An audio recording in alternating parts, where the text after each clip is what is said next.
I hope that everybody that watches this, whether you catch me on the live or on the replay, you've had a great Wednesday. I've had an amazing day. I hope that you have too. I hope that as July comes to a close, you've accomplished some of your goals, getting ready for August, and all good things are happening to you. And I hope that if things are not going the way that you would like, that you are learning the lesson in the process, that you are gaining more strength, that if you have to go back to the drawing board, that you are okay with that and that you do not see it as a failure. I am Dania of Salon Nia Sade Beauty and Hair Loss, located in Atlanta, Georgia, where I am the master cosmetologist and a certified trichologist. I help women take care of their hair, and in between visits I educate them on how to maintain their hair at home without me, because of course we know everyone cannot come to the salon every week or every 2 weeks, and some clients I see quarterly. Sometimes I see them 3-4 times a year. It just depends, but I make sure that every client that sits in my chair is educated on how to maintain their hair correctly in between coming to see me. And then I am also a certified trichologist, which means that I help women who may have just started losing their hair or who have been losing their hair for some time uncover the root cause of their hair loss. And I dig deep with them and go back however many years we need to see what could have caused it, what's going on internally, what is happening in their day-to-day lives when it comes to diet, stress, also seeing what type of hairstyles they might be wearing, all those things that can contribute to the hair loss, and see how we can regrow hair where the follicles are available and how we can stop it from happening any further. Well, I come on here every Wednesday. If you've been following me for a certain amount of time, you know that. And I share something that has to do with the overall health, but how it's impacting our clients that are sitting in our chairs. Whether they come see you, once a month, twice a month, 3 times a month, 4 times a month, whatever that may be. We usually can tell the difference in our clients' hair. A lot of times when things are happening, we may not say anything immediately because we don't want to be blamed. We don't want to feel like it's our fault because you really don't know how to have a conversation with them about it. But a lot of times what's going on is the things that you don't know, the things that are happening internally with them that they don't even feel like you should know, because they feel like their hair is separate from the health, just like we do. So this month I've been talking about good health in the liver. So I want to dig a little deeper today and talk about how a lot of times we think gut health just is only what we eat, right? Only what we eat, and how we digest foods and all those good things. But we don't really connect what we eat, how we eat, and our moods. We don't connect it to how it causes an imbalance in our body, because it causes inflammation. Poor eating causes inflammation, right? And aside from inflammation being just pain, in your joints and all those things, it can also be your body not being able to properly function when it comes to your brain, right? It also causes problems with your brain functionality, and it's not optimally functioning. But that also impacts your cognitive abilities and your mood. So for instance, I know a lot of us in general may have like a sweet tooth, or you may eat a lot of sweets, or you may drink a lot of sugar, or you may drink a lot of things that have sugar, those types of things. But think about how it makes you feel after you have all of that. Think about how the next day when you wake up, you feel more sluggish. You don't feel as full necessarily, but you do feel like you had something and you kind of feel groggy. Or think about how when the people that do drink alcohol, the results of the next day and how you feel, all those things play a major impact on our body. And a lot of times we just think we just eat to eat, and we're not really thinking the impact of what goes in our mouth and how it impacts our whole body, and how the things that we do daily affect our gut health, because our gut health is directly connected to our brain, which is why our mood can be affected. But what I also like to dig deeper, especially when I'm talking to clients, whether that's a discovery call or in a consultation, I like to talk to them and break it down, because a lot of times you meet a lot of people that are even on medication for things like, depression, anxiety, mood disorders, those types of things.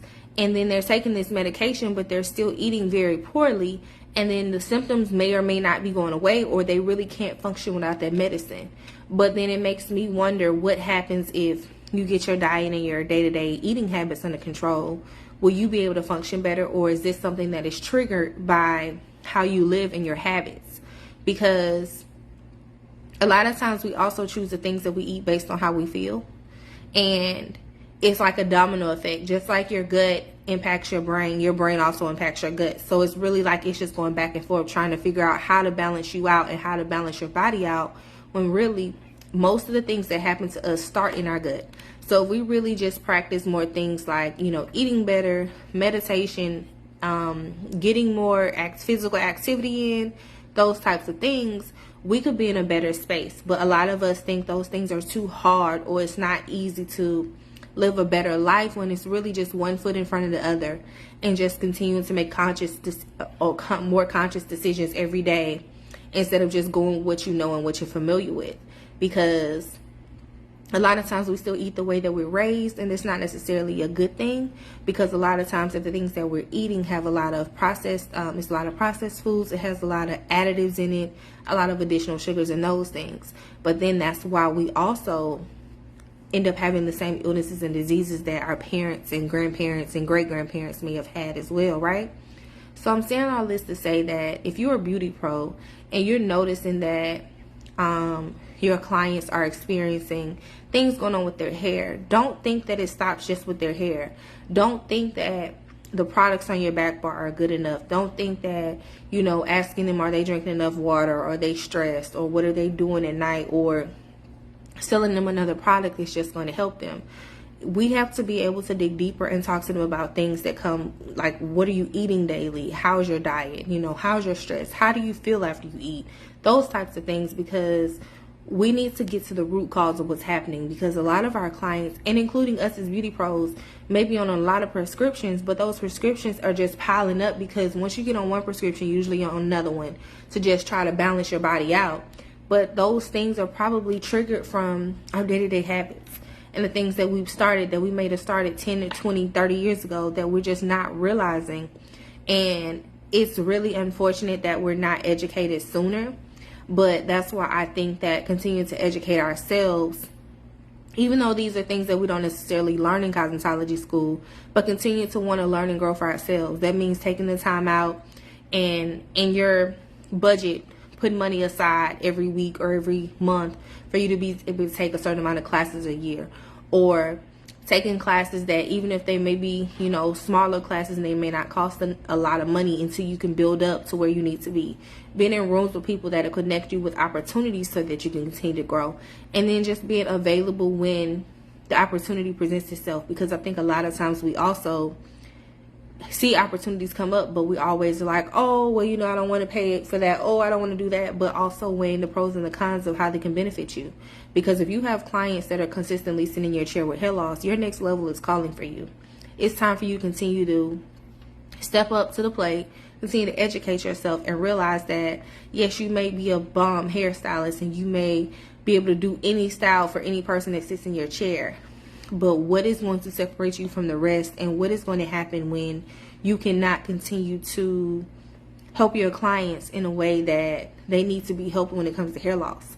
Because even if hair loss is not showing up now, it'll be showing up soon, and our clients need us. Whether you decide to be fully certified as a trichologist, or if you want to be able to refer your clients out to somebody who is a trichologist, you still need to have a certain level of information and knowledge so that you can refer them to the right people that you can trust, and that you know operate with a certain level of integrity and operate the way that you believe your client should be treated.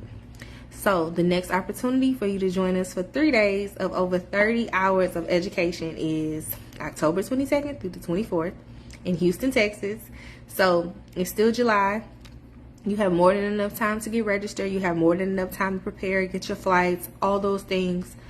Take care of finding who the kids are going to stay with, because I know school will be back in, all those things, right? But there's no reason you shouldn't be in the class with us to continue to learn and grow as we close out 2023 with the last ID, hair loss behind the chair. So I hope that even if you're not a beauty pro and you watch this, first of all, I appreciate you for watching. I appreciate the comments, the shares. But if you're not a beauty pro, please share this with someone who can use this information, who you feel like is ready to grow, who may need this push to continue to grow. And then if you are a beauty pro, I hope that at some point we will see you in ID hair loss behind the chair. And I hope y'all have a great rest of your night. Just continue to take care of yourselves. Be mindful of your day-to-day habits. Remember that breaking habits doesn't happen overnight, but of course, one foot in front of the other, daily changes become bigger changes, and don't give up on yourself as you continue to make those changes, because you're not only making physical changes, you're making mental changes as well. So I will talk to y'all again next week. We will be in August, so I will have another topic, but I hope, like any other week, that you have an amazing rest of your night.